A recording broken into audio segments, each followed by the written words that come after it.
आज हम बना रहे हैं एक जबरदस्त समर कूलिंग ड्रिंक जो कि आपके शरीर को ठंडा रखेगा और पूरा दिन तरोताज़ा रखेगा।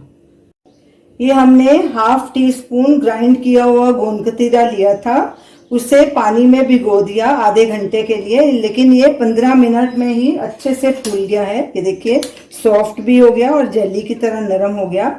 ये डालेंगे ग्लास में 1.5 टेबल स्पून।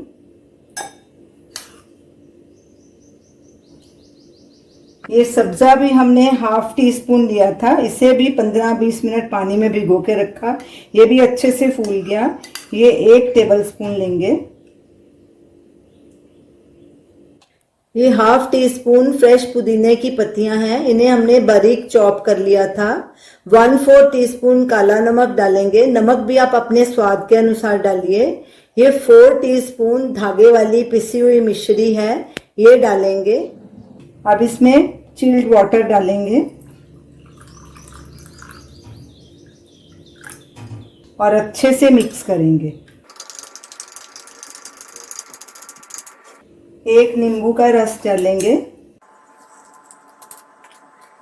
अब इसमें आइस क्यूब्स डालेंगे। हमारा जबरदस्त समर कूलिंग ड्रिंक पीने के लिए तैयार है। इन गर्मियों में आप इसे ज़रूर ट्राई कीजिए और हमें अपना फीडबैक दीजिए और हमें बताइए कि आपको ये हमारी रेसिपी कैसी लगी। हमारे वीडियो को लाइक कीजिए, शेयर कीजिए, हमारे चैनल को सब्सक्राइब कीजिए। Thanks for watching.